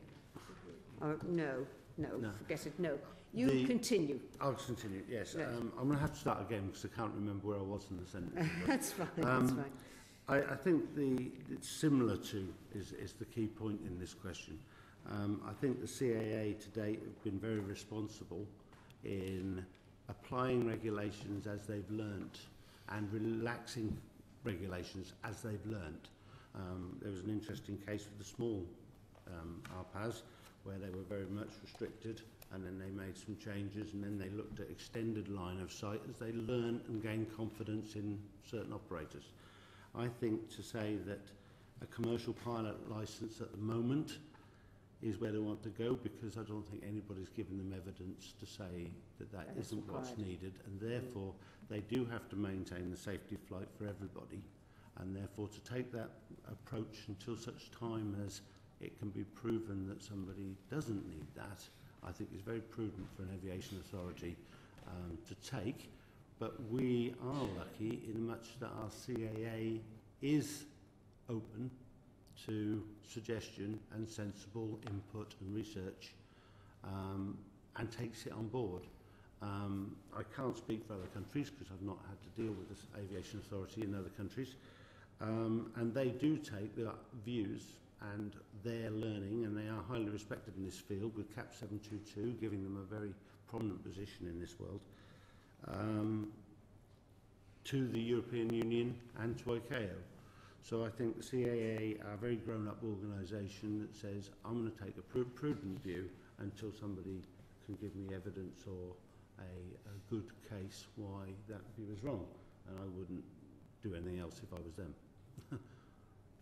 Starting from the small, the British Model Flying Association, they've been flying for 90 plus years with aircraft, model aircraft over 20 kilograms, and flying within the Air Navigation Order, no greater than 400 feet, 500 metres line of sight, clear of aircraft. If something comes across the airfield, then you must land, and there's no need to change that. We like the permission for aerial work that the small RPAS operators have to carry out, the ones up to 7 to 20 kilograms. They do that 2 to 3 day course for about £1,300 or so, and we encourage that. There's no need to change that. Clearly, as an airline pilot, I have to get an airline transport pilot's licence. 2 years training costs about £100,000, and the system works fairly well. However, for large RPAS, and what do we mean by large? I'm just a number out of the air, probably 150 kilograms, which is quoted. We believe that whether or not it is operating controlled airspace, then we believe there should be some sort of licence. There needs to be much more greater operator efficiency. We also believe that a small RPAS, even one as little as 1.5 to 2 kilograms, these ones that are being sold in their thousands, if you hit that at 200 to 300 miles an hour, that will do a lot of damage. So we believe small RPAS, certainly 7 and above, and possibly lower, we believe that a commercial pilot's licence should be required if you were to operate that in controlled airspace. What would this commercial pilot's licence look like? Well, I think it would certainly be a lot more comprehensive than the permission to fly that the small RPAS operators get. It may not be as comprehensive as an airline transport pilot's licence, and it would certainly be slightly different, but it would be towards that sort of level. As an indication, in the United States, the University of Dakota now operates full RPAS courses at a cost of $150,000, which you'll see is about the same cost as an ATPL. And they took 120 students in 2012. So that would maybe be an indication. Yes, we do believe there should be some form of commercial pilot's license. I wanted to... Keith brought up autonomous vehicles that can decide what they do as they're flying along. That's something we would have a comment about. I'm not sure I would like the idea of an aeroplane that can, for instance, shut down an engine without asking a human being. An example I might give is, if you remember, Captain Sollenberger getting airborne from New York. He has a multiple bird strike. It causes both engines to flame out, and he lands safely in the River Hudson, which was a tremendous bit of airmanship. But if you had an autonomous or RPAS vehicle that got airborne, and perhaps in a slightly better situation, you have a multiple bird strike, you have one engine that is damaged but is showing a fire, but is still working, and one engine that's flamed out. The autonomous vehicle or the computer might decide to shut down that one engine that is producing thrust. My point is that I think human beings are very, very much better than machines at dealing with complex situations. So we would not favour that. Jack, I don't think the autonomous question is something that is going to be relevant to large multi-engined aircraft operating necessarily that close to an airfield. I think the notion of limited autonomy is already in place to a degree. Autonomous operation, the longer range military RPAS already fly automatedly to their theatre of operations. At which point, in many cases, they run an automated figure-of-8 racing track circuit, and they are monitored by human beings simply for the pictures of the data stream that is coming down from the platform. So I think it's a big leap from developments in autonomy and automated activity of relatively smaller RPAS to leap straight to automated commercial size vehicles. I'd like to add to that. We always talk about, certainly with the large ones, human in the loop. We're not talking about, certainly with the large ones and conversations I've had with the CAA, about totally automated or autonomous vehicles at this point. We have conducted research in the UK into autonomy and levels of autonomy and what that would mean, but nobody's envisaging in the near future large aircraft flying autonomously.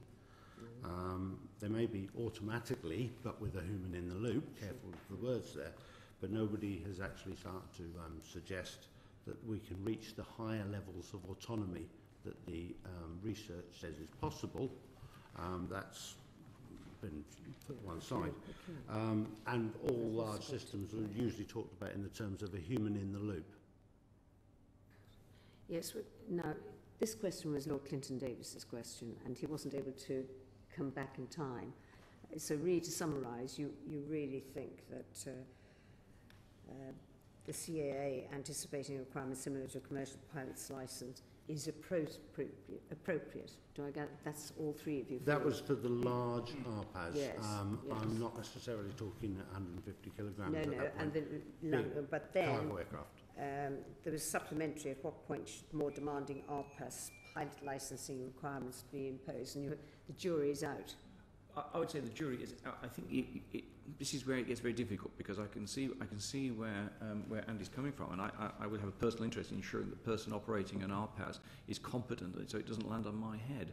But I'm also conscious that when you're trying to think in terms of the commercial exploitation of these systems, and it is the downstream activity which is really going to generate the value from the technology, we will have to be very careful to calibrate the exact requirement of piloting competence with the investment required to generate that level of competence. Because if you over qualify your pilot, your controller, and you require him or her to invest a considerable amount of money in that process, it will considerably inhibit the development of the kind of downstream activities that we want to see develop for a future economy.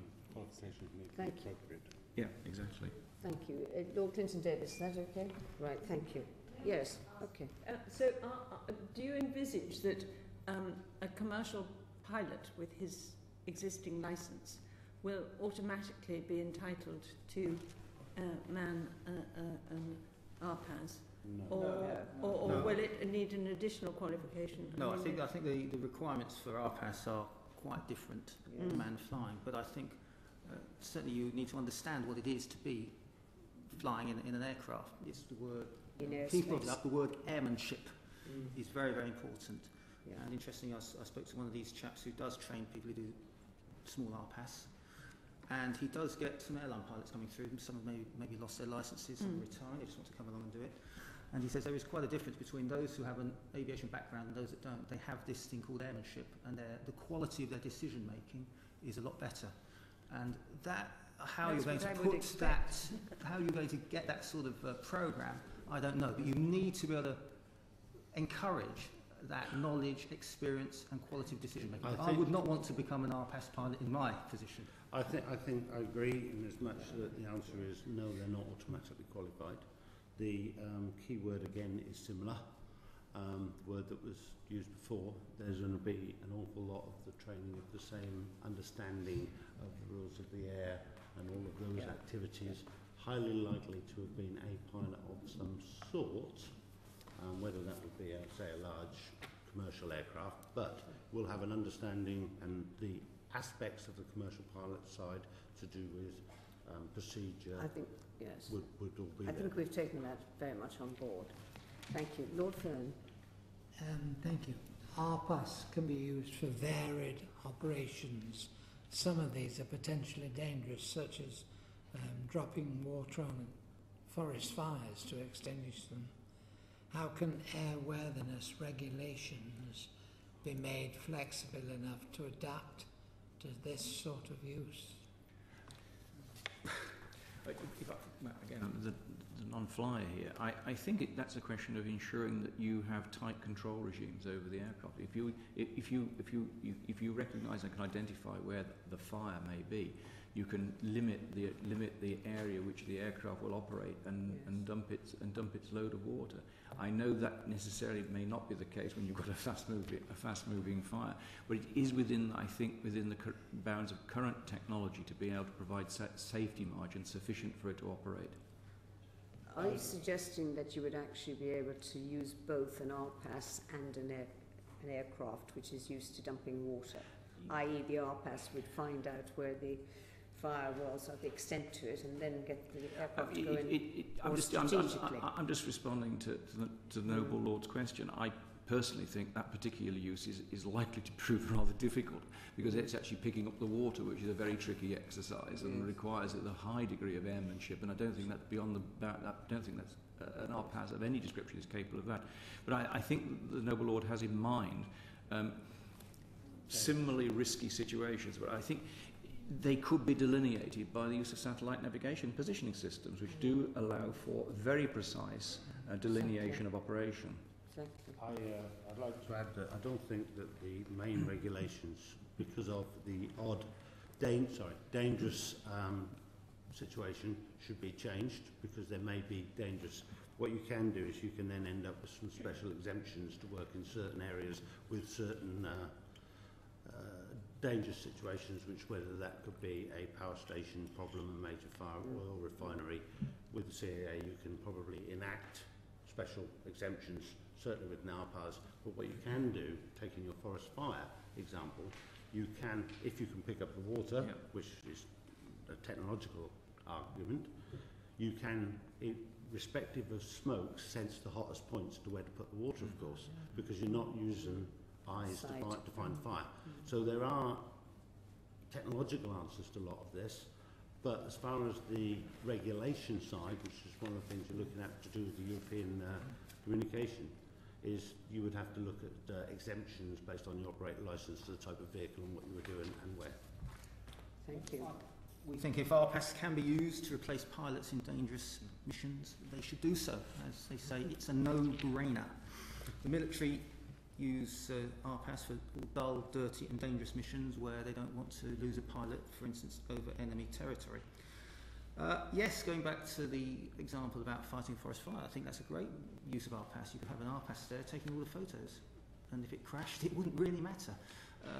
And GPS systems are so accurate now, it could be programmed that it wouldn't go.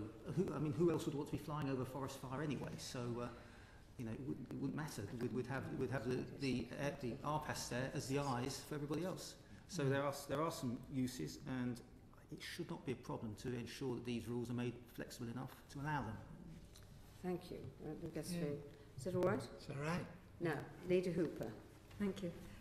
The European communication, when it was published in April this year, stated industry is delaying investments until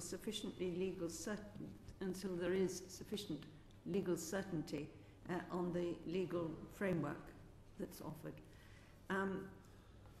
You've said already that operations of small RPAS are growing, but that there are apparently currently very few large civil RPAS operations. And is this because of this lack of certainty and inadequate regulation? So if I try and take that one for a start, the small ones, we know exactly where we stand. The CAA have set the rules, and they are slowly changing the rules as they see applicable based on their knowledge.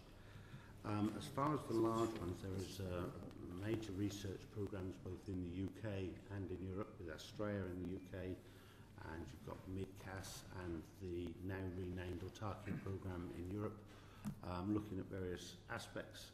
The problem we have is not a problem, wrong word, sorry. We have to be, according to Case 722 and therefore EASA, equivalent and transparent. What is equivalence? So where the rules say the pilot shall maintain a lookout out the window and avoid a collision. A detect and avoid system is trying to do that electronically. But how good has it got to be? What has it got to be able to detect? At what distance, moving at what speed? And then be able to prove it can do that? Well, we don't know, so we're working that through with the CAA. At the same time, you've got the communication system. Doesn't exist because pilots like Andy here are actually on the aircraft. What level of latency is acceptable, what retransmission, etc., gives the same level of control. So in being equivalent as safe, there's loads of things in the regulations that we need to deal with through the research in the UK through the Australia programme.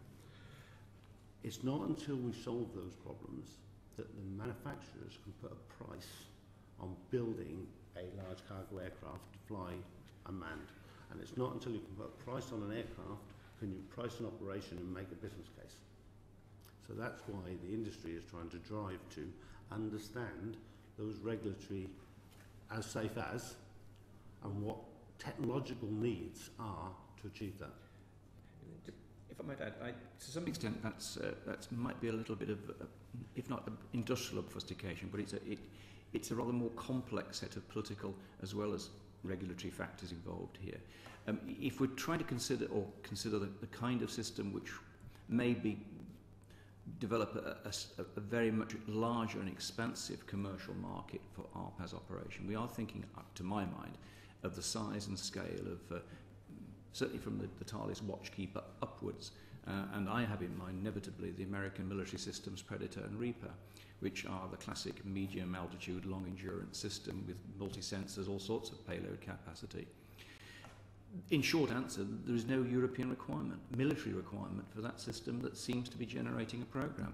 The French and the British, the Germans have bought directly from American systems to use to satisfy military requirements.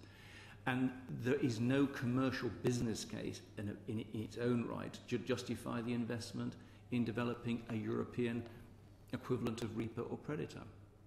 And until the European governments, either singly or more likely individually, can come together to produce a program that will develop a system of that size, and one would hope technically more advanced than a Reaper or a Predator, there is little chance of a European RPAS hardware industry developing to satisfy any emerging commercial requirement.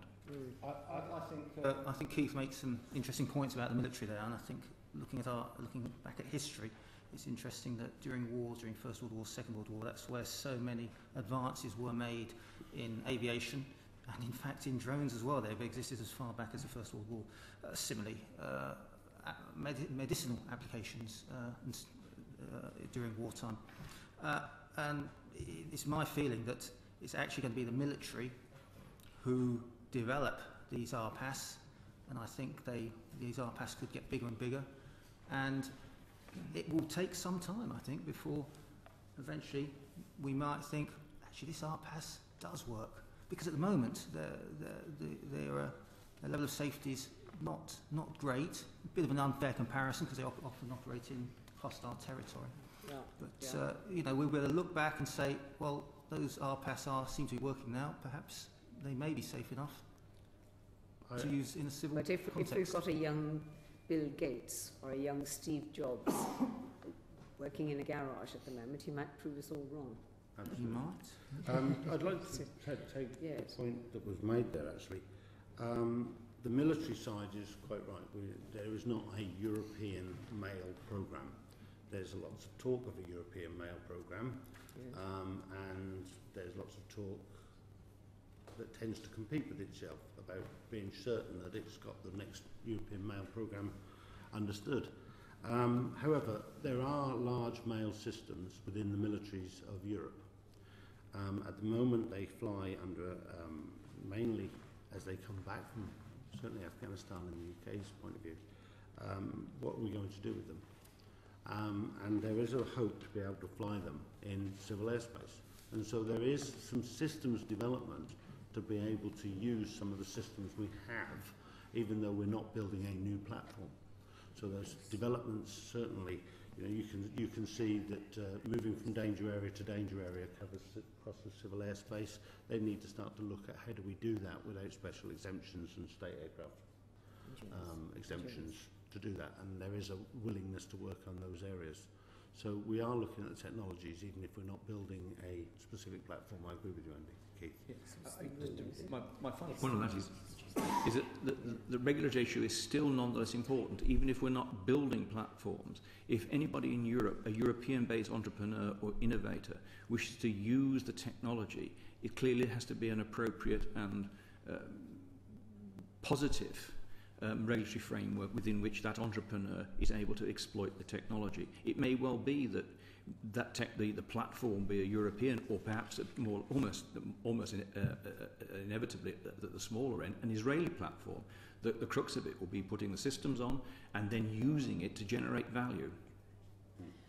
I've just been handed an acronym, MAIL. Sorry, medium altitude, long endurance. Well done. 100% correct, You yes. probably get HALO as well, which is high altitude. I see, right, okay. Mail IL, yes. Okay, we really must, we have well overstepped our time, and I'm afraid the witnesses must be pretty tired of all of this. But the final question, and one of the most significant questions, I think, is from Lord Wilson. Yes, let me do it quite briefly. We've touched on the question of privacy and how privacy can be invaded by RPAS. We haven't so much touched on the question of physical threat, i.e. putting a payload, an explosive payload or something on. Could you help us by, I mean, in a very practical way, suggesting how these issues might be dealt with? I mean, could there, for instance, be some way of registering every RPAS so that you could identify who was infringing privacy, and if something went wrong, who had put an explosive device on? I mean, what I'm seeking for, and I think these are small RPAS, not mailed, just sort of practical suggestions of how this might be tackled. I think, if I take your question very simply first off, if I take an automobile, how do I understand if somebody's going to use it and pack it full of explosives? The RPAS is not the issue, it's tracking the person with the intent is the issue. It's not the means. The same thing has come up in the European Commission DG Enterprise meeting I was at the other week, where they were looking at regulating for the privacy side RPAS separately. and there was a group of us from Holland, France, myself, and luckily from the Information Commissioner's Office in the UK, who were actually saying that this, the RPAS is just a means of collection data, and it's no different from any other means of collecting data, and therefore the existing rules for collecting data and how you deal with it should be extant, and they are there and enough. So take your point about explosives, the rules on how do I deliver explosives are exactly the same as how do I deliver explosives. No, you can't track with legislation somebody who decides to use something like this in that manner, simply because they're not going to become on the radar and sign up and become licensed to go do that operation by definition. Do you mind if I put it slightly differently? I mean, of course, an explosive which has exploded is rather, by the time it's exploded, it's done the damage. But if it's a question of privacy, it could be trying to identify who has done it, and even with an explosive, who did it. Is it possible at all, you think, with any way of identifying? If you collected data as of a CCTV camera, there are certain rules that govern how you manage that. So collecting that data on who's doing what, or surveillance with a RPAS, no matter what size, small or large, is governed by the same rules on what you have a legal responsibility. At the moment. At the moment. If you buy, with all due respect, if you walk into Maplins and bought yourself a small RPAS and put a lump of explosive under it, there's no way you can trace back unless you're requiring a license to buy an RPAS from Maplins. You're getting into the realms here of gun control and the issues the United States will have over that kind of prohibition. We're very concerned, not just for privacy reasons, but also these small RPAS that you can buy in Maplins, getting into the hands of somebody who doesn't appreciate how dangerous it might be to go and fly over the approach to Heathrow.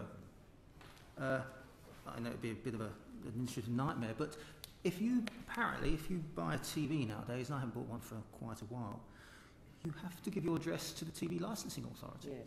Mm-hmm. And, you know, I would say at least we should be able to do something like that in order to trace it. And yes, you've got a question about privacy, but it's the danger of these small RPASs bumping into an airliner that really concerns me. In terms of where they might preventing them from being flown somewhere, we do have this technique called geofencing, where even some of the smallest and cheapest ones, the Phantom that's made by DJI in China, they can put in all the controlled airspace where all the airports are. In fact, their latest one that is coming off the shelves, they put in all the controlled airspace where all the aircraft are. So if it is flying towards that controlled airspace, it will bump into it and it'll fly down the cone and then land on the ground. If you happen to be in controlled airspace, as I understand, it won't even take off. So that's a fantastic safety thing that we wish to promote. And I have heard that the geofencing in this particular model, it costs about £500 or £600. You can't fly it into Tiananmen Square. So you can put in whatever you like, and it doesn't cost a lot of money to do that. I think there's a really interesting point, you know, the TV license and idea. I did actually, in the last 20 minutes of the last session, hear the sort of same question and a similar type of approach. As the trade association, it's interesting. It's an I agree with the licensing side, but you've got to be careful not to stifle the entrepreneurs. At the same time, as the trade association, I got a telephone call only about 4 or 5 weeks ago from a gentleman up north, I won't mention his name, who rang me up as the trade association and said, do I need to do something? I said, why? He said, because I've been flying small systems taking photographs for the last 2 years. And I didn't know I needed anything till somebody said to him, are you licensed? And he said, what? And so they pointed to us, and we pointed him towards all the people who do the training, etc. But yeah, he bought it, he put a camera, he took a picture of a friend's house and framed it for them, and somebody said, can you do that for me? And he ended up with a small business not knowing anything else. So there is education there, and I think at the point of sale is part of where that education could start. I'm as bad as everybody else. I don't read all the paperwork that comes with everything I buy. That's right. But at least you put it there. Well, any more questions? First of all, any questions from our witnesses? Any more questions from the members? Yes. Mr. Brown, you mentioned Japan, and you said Japan is extremely active in this field. So my question is, maybe a written answer is easier, is just how active is Japan, and what sort of rules and regulations do they have? Because I'm not sure that we have a handful on that at the moment. I think that was in the... we got sense from the European Commission that said they'd been so successful. But I'm not sure if we know what their regulations are. I don't know. I don't know. All I want to point out is regulations are good. Right, yeah. Thank you. Well, can I say... I would say that Japan were very early in this, and they used them a lot for monitoring of agriculture, certainly in the early days. If that expansion is associated with that, I don't know, but certainly in the early days they were very heavily into it. It's the agriculture that's the big thing there. Thank you. Well, can I say a very big thank you for your patience and for putting up with us in our division, etc., and also for giving such great answers. You will be... I did say that you will get copies of the transcript anyway, and hopefully when we produce the report, you will approve. You might not agree with everything else, because we don't still know what our conclusion is going to be. But it's been a very worthwhile session, and similarly, the people still at the back, I mean, they've been grilled and then still come back for more. So we're very honoured that you've given us the time. Thank you.